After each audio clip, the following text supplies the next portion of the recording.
અમે સાહેબ અધિકારી સાહેબ અમારે બોરવાડમાં બહુ નુકસાન છે. પાણીનો નિકાલ કરો. માલ મચા વાલ્મી સમાજમાં કે દરેક સમાજમાં ખૂબ નુકસાન છે. તો આનો તમે રસ્તો કરો. પાણી કાઢતાથી તાલુકાવાળા ટીડીયા કે મામલેદાર કે કલેક્ટર કોઈ પણ આવતા નથી. આ ગામની અંદર ખૂબ નુકસાન છે. કરીને પાણી 4 થોડા પાણી પીડ્યું, 4 થોડા પાણી દૂધ પીડ્યું છે. માલ તણી ગયો, માણા તણી ગયા, પાળમાં કે મકાન પડી ગયા, ધોણા તણાના અને ખાવા પીવા કાંઈ નથી. અને મકાન પડી જાય પડે બધે સગવડતા કરાવી ચોખા બાફી ખાય ના. અને 14 વર્ષથી સ્કૂલમાં છો સાહેબ. જોઈ શકો ભરતજી હવે કરિયાણાની કીટ કાઢી રહ્યા છે બારે. કીટ કાઢીને હાથમાં લઈને હવે ચાલી રહ્યા છે ભરતજી. તમે જોઈ શકો છો કીટ. ચલો હવે આગળ જઈ રહ્યા છીએ.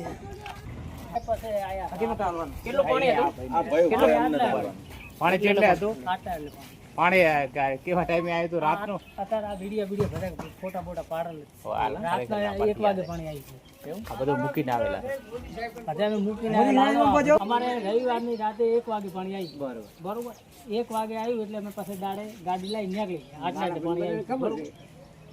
પછી સરપંચને મળ્યા. સરપંચે તમે નિશાળમાં આવ્યું. બરોબર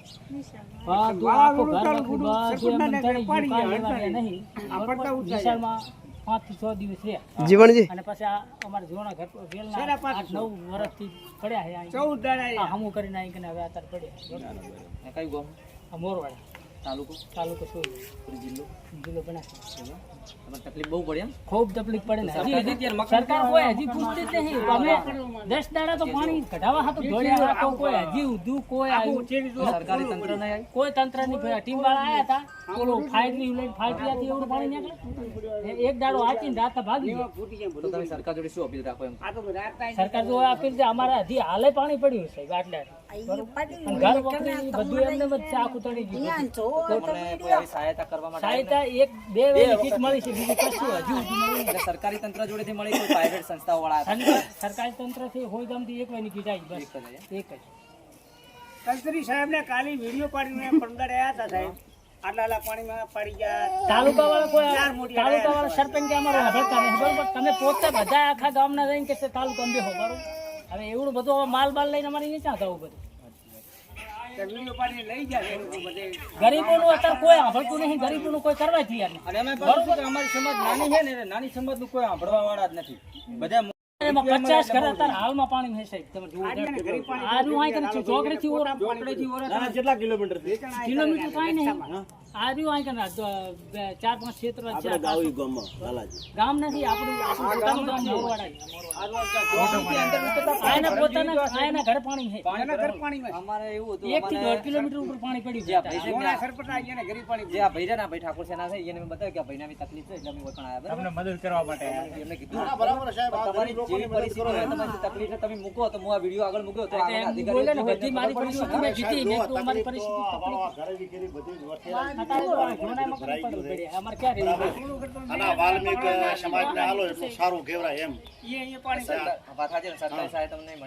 સરકારી સહાય તો કોઈ સહાય નહીં મળે. એક મળી છે. સર્વે કરી ગયા બાકી હજી કોઈ સહાય હજી હાલ. અમે આયા છે પાટણથી. બરોબર અમારે સદારામ સેવા સમિતિ પાટણ ગુજરાત અમારા જે ટીમ છે બધા લોકોની મદદ કરે. તો અમે વિડીયો જોયો તો કે પાણી બહુ ભરે છે, બહુ તકલીફ છે. એના માટે અમે કરિયાની કીટ માટે આવ્યા હતા. અમે કોઈ સરકારી મોણ નહીં, અમે તો ખાલી પ્રાઇવેટ અમારે જે બધા બંધો છે ભેગા થઈને સેવા કરે. પણ જો આ વિડીયો આગળ મૂકે તમારી જે તકલીફ હોય તો આગળ લોકોના અધિકારીઓને બધાને ખબર પડે તમારી જે થતી હોય મદદ કરે. ન્યૂઝમાં બનાવ્યું હોય બરાબર, પણ હજી કાંઈ નિકાલ નહીં આવ્યો. નિકાલ કરી ન્યૂઝમાં પાણી આટલે પડ્યું હતું તમે અમારે પાણી તો ખાલી કરવું પડે ને.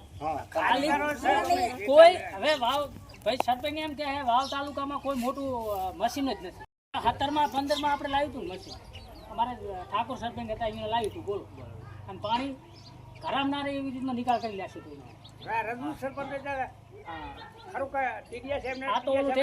વસ્તી બીમાર થશે, તકલીફ તો બધી તમે ચોકડીથી નેસા હેડો ને ઓરા આવો ને થોડોક નાળ આવે એ તમે જુઓ તો કેવી પરિસ્થિતિ પડી. આ કીટ તમને આલી તમે લઈ જાજો. સોયગામ તાલુકો હમણાં ઘરે પાણી ભરાઈ જવાથી આ જૂના ગામમાં આવીને અઠવાડિયાથી છે. અત્યારે હાલમાં પણ એમના ઘરે પાણી ભરાયેલું છે, કોઈ નિકાલ નથી આવતો. અને અત્યારે પાટણથી ઠાકોર સમાજ સદારામ સેવા સમિતિ તરફથી અમને જે કીટ આપવામાં આવી છે એ અમને આપી. તો મિત્રો અમે અહીંયા કરિયાણા કીટ માટે અપાયા છે, પણ આ ગામના અમુક લોકોની પરિસ્થિતિ બહુ ખરાબ છે. તો સરકાર તેની નોંધ લે અને અમને જે તમે જીવન જરૂરિયાત વસ્તુ અને જેમને જે તકલીફ થઈ છે અને જેને માલ સામાનનો જે પણ નુકસાન થયું ઘરોનો, તો તેમની ભરપાઈ કરે, સર્વે કરે અને તેમને એમનું વળતર મળે એવી આશા રાખીએ. શું કહું? અને પાણી એટલે તમે કરો